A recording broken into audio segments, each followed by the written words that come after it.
જય દ્વારકાધીશ બધાને। આ છે મારા બાળકોનો 2 વર્ષ પહેલાંનો વિડીયો, જે છેલ્લી વખત એને આવવા દીધા હતા બેયને એકસાથે। 2 વર્ષ પહેલાં જ્યારે લઈ ગયા હતા ત્યારે બધાને આગેવાનોને બધાને જ્યારે ખૂબ કીધું ત્યારે એક વખત ખાલી મારા દીકરાને એકને જ આવવા દીધો। તો મેં પૂછ્યું કે રાજવીને કેમ નથી આવવા દીધી? તો મારા જેઠે ઘરે ફોન કરાવ્યો હતો અને પછી એને જબરદસ્તી એવું બોલાવડાવ્યું મારી દીકરીને કે મારે અત્યારે નથી આવવું મમ્મી, મારે બીજું કામ છે, હું અત્યારે નહીં આવું। આ વાત જ્યારે બીજી વખત બહુ બધાને કીધું ને ત્યારે બેયને એકસાથે 2 દિવસ માટે ખાલી આવવા દીધા। ત્યારે મારી દીકરીએ કીધી હતી કે મમ્મી મારે તો આવું તું પહેલી વારમાં, પણ કાનાને એકને જ લઈ આવ્યા ને મને બાબુએ ઢસડીને મારી અને એમ કીધું કે એને કહી દે ફોન કર્યો છે તો કે અત્યારે મારે બીજું કામ છે એટલે હું અત્યારે નહીં આવું।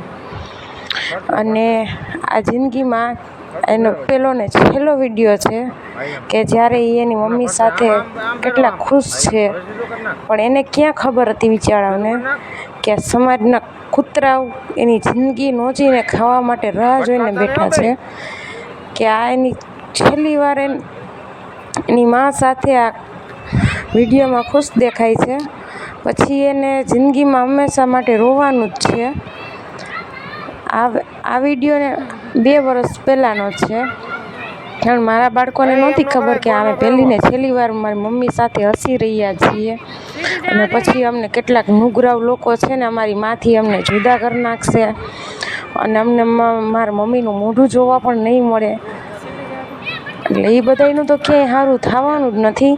એના માટે તો હું આ દુનિયામાં એક મંદિર પણ બાકી નહીં રાખું કે એની જિંદગી હું બરબાદ કરી નાખીશ, નર્ક બનાવી નાખીશ એની જિંદગી, જેનું ક્યાંય સારું પણ નહીં થાય અને મોત માંગશે ને તો મોત પણ નહીં આવે એ લોકોને।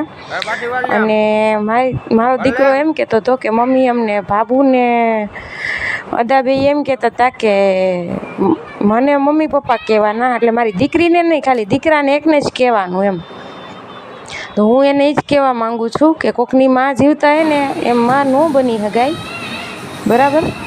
એ ખાલી તું એને જબરદસ્તી બોલાવીશ તો ખરા જ, પણ કોકની તને આયુ લાગી જાય ને, તું એક સ્ત્રી છો, તે કેવી રીતે પેદા કર્યા હોય એવી રીતે ખબર જ હોય કે દરેક સ્ત્રી કેવી રીતે પેદા કરે, બરાબર? આજે મારું આ બધું ન થયું તો તારું ક્યાંથી થવાનું? તું કાંઈ હારે તારા મા બાપની ઘરેથી લઈને તો નથી આવી? કાલ સવારે તારો ભાઈડો મરી જાય તારી ઉપર શું થવાનું તને શું ખબર છે? કાલ તારાય મૂકી દેવા પડે। તું અત્યારે એમ કહેશ મારા છે તો મારા નોથી આ સમાજે બધાએ લઈ લીધા મારી પાસેથી, તો તારા ક્યાં થવાના છે? તો તું બીજાના છોકરાઓને મમ્મી પપ્પા કેવડાવશ, અને દીકરી ને દીકરા વચ્ચે બહુ જ અંતર કરે છે લોકો।